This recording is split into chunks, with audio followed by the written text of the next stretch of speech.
नमस्कार, आप देख रहे हैं सी न्यूज भारत और मैं हूं आपके साथ आकांक्षा यादव। वक्त हो चुका है न्यूज आर का।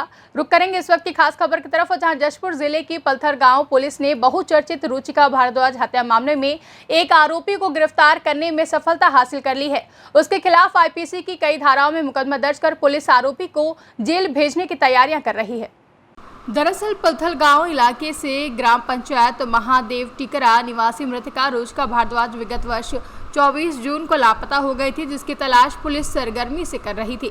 लेकिन तकरीबन एक साल बाद अभी 19 जून को एक बच्ची का कंकाल नजदीकी गांव पतरा पाली के एक तालाब में मिला, जिसकी शिनाख्त लापता रुचिका भारद्वाज के रूप में हुई है। शव मिलने के बाद पुलिस ने अपनी जांच के दायरे को बढ़ाया और जांच से नए सिरे से शुरू की गई, जिसमें कुमीकेला निवासी अमित कुर्के को संदेह के आधार पर हिरासत में लेकर कड़ाई से पूछताछ शुरू की गई, जहां आरोपी ने अपना जुर्म कबूल कर लिया है। इस दौरान उसने बताया कि मृतका के परिजनों से उसकी पुरानी रंजिश थी, जिसे लेकर वह मौके की तलाश में था और 24 जून 2020 को मासूम रुचिका जब आरोपी के दुकान में सामान खरीदने आई, उसी दौरान उसने उसकी हत्या कर दी और लाश को एक झोले में भरकर 3 किलोमीटर दूर एक सुनसान तालाब में मेड़ में फेंक दिया। फिलहाल पुलिस ने मामले में कार्रवाई करते हुए आरोपी अमित कुर्के को गिरफ्तार कर जेल भेजने की तैयारी कर रही है।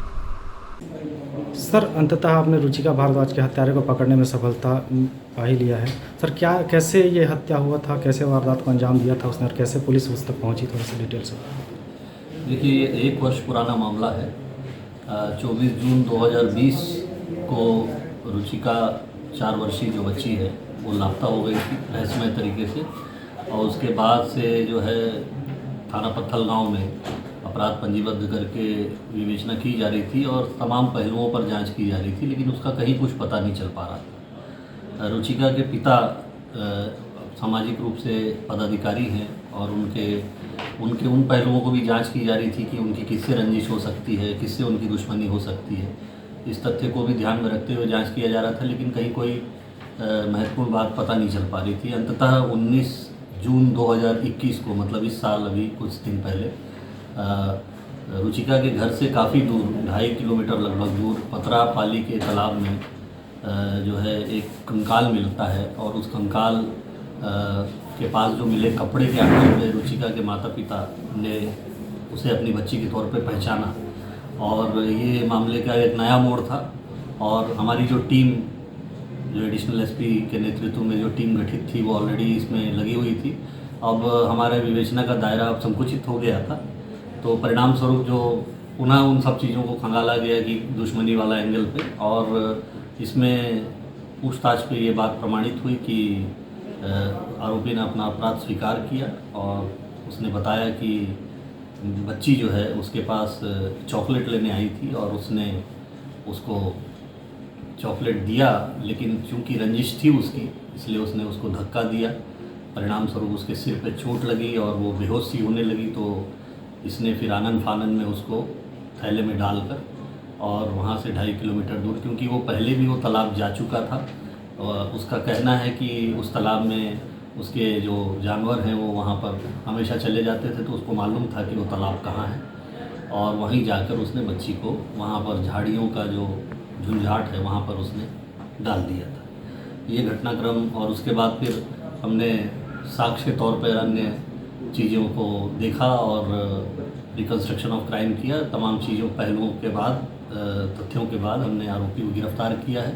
इस पूरे मामले में हमें पुलिस महानिरीक्षक महोदय का सतत मार्गदर्शन मिला है, और हमारी जो टीम है, जो एडिशनल एसपी के नेतृत्व में योगेश देवांगन और थाना प्रभारी संतलाल आयाम और उनकी टीम ने काफ़ी सघन पूछताछ करके इसमें जीरोइंग करते हुए आरोपी तक पहुँचे हैं, और आरोपी ने अपना अपराध कबूल किया, क्योंकि उसके पास ऐसे पूछताछ तरीके से की गई कि उसके पास अपना अपराध स्वीकार करने के अलावा कोई और चारा नहीं था।